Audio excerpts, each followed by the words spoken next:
நம்முடைய நம்பிக்கையை அறிக்கையிடுகிறதில் அசைவில்லாமல் உறுதியாயிருக்க கடவோம். வாக்குத்தத்தம் பண்ணினவர் உண்மையுள்ளவராயிருக்கிறாரே. எபிரேயர் 10:23. Let us hold fast the confession of our hope without wavering, for he who promised is faithful. Hebrews 10:23. எனக்கு ஏப்ரல் 2007 திருமணமானது. 3 monthsலேயே நான் கன்சீவ் ஆனேன். ஆனால் 45 டேஸ்லேயே அது டிஎன்சி ஆனது. ஹாஸ்பிட்டலில் படுத்திருக்கும் போது ஆண்டவர் எனக்கு காண்பித்த வசனம், உன் வெட்கத்திற்கு பதிலாக ரெண்டத்தனையான பலன் வரும். அடுத்த 6 monthsல செகண்ட் டைம் கன்சீவ் ஆகும்போது ஆண்டவர் பாய் பேபி தருவார் என்று நம்பினோம். ஏனென்றால் அப்படிதான் நாங்கள் ஜெபித்து வந்தோம். பட் செகண்ட் டைமும் 3 monthsல டெரிபிளாக மிட் நைட்டிலேயே டிஎன்சி ஆனது. நான் மிகவும் உடைந்து போனேன். என்னால் வேதம் வாசிக்க முடியவில்லை, ஜெபிக்க முடியவில்லை. பயங்கரமான சோர்வுக்குள் கடந்து போனேன். அநேக தேவதாசர்களிடம் ஜெபித்த போது உனக்கு திரும்ப குழந்தை தருவேன் என்று தேவன் பேசினார். ஆபேல் மஜித் என்ற தேவ ஊழியரிடம் ஜெபித்து கொண்ட போது 2 முறை சத்துரு கற்பத்தின் மேல் கை வைத்தான்.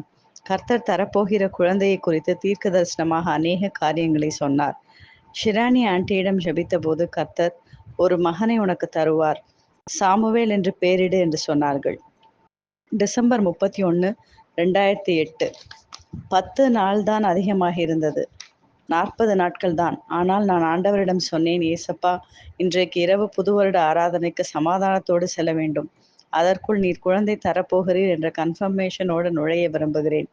அதனால நான் போய் ஒரு செக்கப் பண்ண போகிறேன் என்று சொன்னேன். வீட்டிலே எல்லாரும் 50 நாட்களுக்கு பிறகுதான் டெஸ்ட் எடுக்க வேண்டும் என்றார்கள். நான் பரவாயில்லை, டெஸ்ட் எடுத்துவிட்டு தான் செல்வேன் என்று சொல்லி டெஸ்ட் எடுத்தேன். அப்படியே பாசிட்டிவ் என்ற நியூஸ் கொடுத்தார். சந்தோஷத்தோடு சர்ச்சுக்கு போனேன். நியூ இயர் ப்ராமிஸ் கார்டு எடுக்க வேண்டும். சர்ச்சுக்கு போன நேரத்திலிருந்து முழுவதுமாக உட்கார்ந்த இடத்திலே ஜெபித்து கொண்டே இருந்தேன். நீங்கள் ப்ராமிஸ் கார்டு மூலம் குழந்தையை குறித்து பேச வேண்டும் என்று ஜெபித்து கொண்டே இருந்தேன். சர்வீஸ் முழுவதும் நான் உட்கார்ந்து என் கைகளையும் முகத்தையும் முன் பெஞ்சில் புதைத்து கொண்டு ஜெபித்து கொண்டே இருந்தேன். பழைய புது வருட ஆராதனைகள் முடிந்தது. ப்ராமிஸ் கார்டு தட்டில் வைத்து ஒவ்வொரு ரோக்கும் பாஸ் ஆகும் நாம் எடுத்துக்கொள்ள வேண்டும். நான் ப்ராமிஸ் கார்டை எடுத்து ஜெபத்தோடு படித்தேன். பொல்லாப்பு உனக்கு நேரிடாது, வாதை உன் கூடாரத்தை அணுகாது என்று படித்தவுடனே அவ்வளவுதான், ஏசப்பாவோடு சண்டை போட ஆரம்பித்து விட்டேன். என்ன ஏசப்பா, குழந்தைய பற்றி பேசுங்கண்ணா என்று சொல்லும் போதே ஒரு அமர்ந்த மெல்லிய சத்தத்தில் ஆண்டவர் பேசினார். வசனத்தை திரும்ப படி என்றார். பொல்லாப்பு உனக்கு நேரிடாது, வாதை உன் கூடாரத்தை அணுகாது. என்ன ஏசப்பா இது என்றேன். ஆண்டவர் சொன்னார், பொல்லாப்பு உன் கற்பத்தின் பாலகனுக்கு நேரிடாது. என் கண்களில் ஆனந்த கண்ணீர். நன்றியோடு அவரை துதித்தேன். என் யூட்ரஸில் ஸ்ட்ரென்த் இல்லாததால் பெட் ரெஸ்டில் தான் இருக்க வேண்டும் என்று சொன்னார்கள். ஆஃபீஸ்க்கு லீவ் எடுத்து வீட்டிலே தான் இருந்தேன்.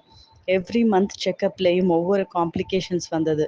5th மந்த்துக்கு அப்புறம் ஒரு மாதத்தில் நடு இரவில் யூரின்லேயே பிளட் வந்து பயந்து போன நேரத்தில் பழைய டிஎன்சிகள் என் நினைவுக்கு வந்தது. ஆண்டவர் என்னை திடப்படுத்தினார்.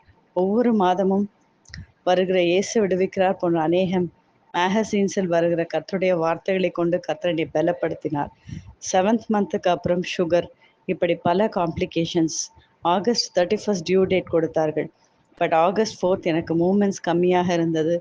ரெகுலர் செக்கப்பும் டியூ இருந்ததினால் சென்றபோது பேபி ஹார்ட் பீட் மிகவும் கம்மியாக இருக்கிறது சொல்லி ஆப்ரேட் பண்ணி எடுத்தார்கள்.